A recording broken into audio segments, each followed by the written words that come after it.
Okay, so what can be done?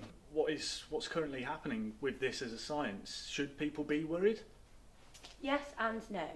Me and my team have been working day and night and come up with a variety of different solutions to combat the trend. Some practical and impractical, some on a large scale, and some that people can do at home right now. Such as? Well, to start small, if everybody defrosted bacon by placing it on top of a radiator rather than by using their microwave, our studies have shown that our carbon footprint would go down from a size 12 to an estimated size 9.5. 9.5? Yes, and that is in British measurements, obviously. Obviously. And that's not all. If every household installed a small-scale micro wind farm in their gardens, they would create enough drag to divert bad weather to more undesirable locations where nobody wants to live anyway. But by doing that, isn't that just shifting the problem to somewhere else? Yes, that is a short-term issue. But in the long run, we plan on having lovely weather globally. And once the bad weather has been centralised into one location, we can use complicated machinery, science and mirrors to fire it all off into space.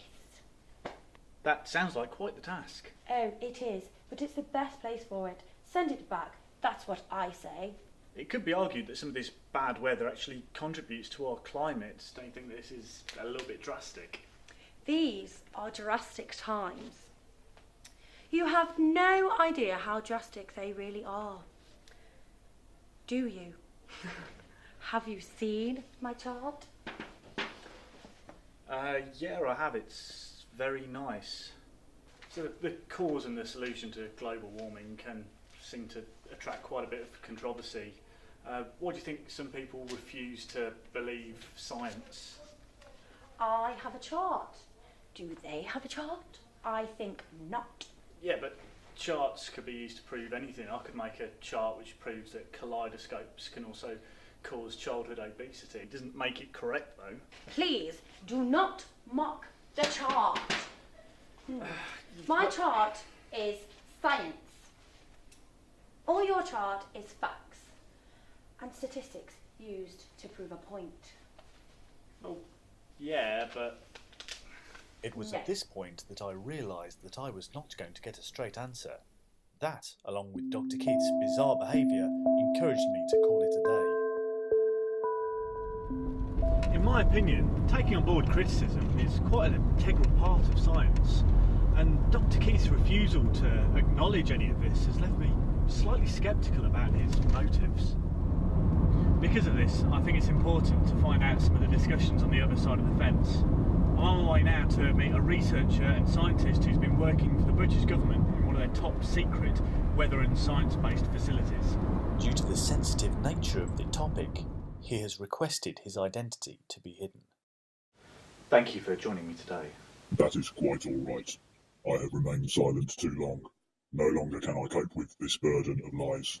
Well, from what I hear, this will hopefully be a great weight off your shoulders. That's right, James. This has indeed been a dark cloud, weighing down on me for some time now. Like dark, heavy clouds. Exactly, which is also very apt for the subject. I see, so you've been haunted by both literal and metaphorical clouds for a while now. Indeed I have. The ghosts of my mistakes have tortured me for the last 5 years. At first I didn't realise the true impact of what we were doing. We had access to too much money, too much equipment, and little by little we lost track of our original objective. And that was? I was part of a select team who was responsible for weather research. Not just the weather you know about either, like the mainstream stuff. Wind, rain, thunder? Yes, not just those, but also... Hail, fog, lightning. But also other types. Types that are kept away from the general public. Forbidden weather. So, this forbidden weather, what is it? I've not technically seen any of it myself. I've only been permitted to study the data and test on control samples, but the types I've worked with include corrugated mist, negative wind, upward snow, dry, wet, hot events. Oh, P51992. It doesn't have a catchy name, but it's clearly the most interesting. In what way? It's like an irregular nest made of sound. It vibrates the air around it and leaves a greasy residue in areas with strong, unsecured Wi-Fi signals. We're not sure why. And the forbidden status, what is the reasoning behind that? Well, it's just always been that way, I think. If it's not broke, then don't fix it. The only one actually permitted to experience it is the Queen. It's like swan meat in that respect. But I'm not saying that she does, but if you had that available to you, you would be tempted, yes? I'm sorry, swan meat or forbidden weather? Both? I'd have to say yes. But what about your colleagues? How do they feel? They have no shame. None of them do. I think I'm the only sane one there sometimes. Every now and then we have to present our latest data to the bigwigs upstairs. Politician, other government advisors, the WI, heads of big businesses, Gary Lineker, you get the idea. Anyway, a few months ago at the last one I was at, I witnessed a senior member of our government sellotaping some antique pornography to a kestrel just so he could try and make more of an impact on some potential investors. It didn't end well. It couldn't fly straight, panicked and shat in Angela Merkel's hazelnut macchiato.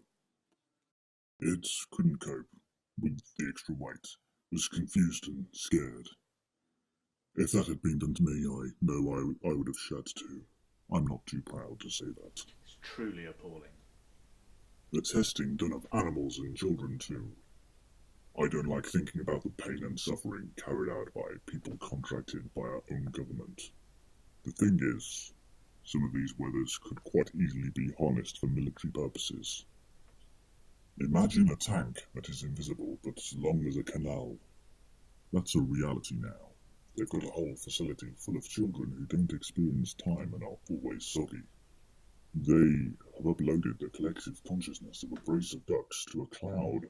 So it's because of the things like this, the unethical practices, the lying to the great British public and your friends and family and loved ones that you finally decided that this was enough and you needed to lift the lid on what was really happening for your own benefit as well as everybody else's. If I don't, then nobody else will. I've got nothing to lose. My wife left me because it was causing a strain on our relationship. My kids won't talk to me. I've got to the point now that I can't carry on. I know I want to get out, but I can't. I know too much. This is the only way, even if I'm at risk of being silenced. Well, so you're genuinely risking your life by talking to me? Well, yes. Why else do you think I'd requested my identity to be hidden? To be honest, I just thought you were being overdramatic. Oh, no, this is deadly serious. Other members of my team have disappeared in mysterious circumstances after being vocal about their concerns. These were good people with families. They just vanished along with any trace of them. It's like they never existed. But we'll be alright, won't we? Yeah, I would have thought so. You sound awfully confident about that. Dave? Yeah, don't worry.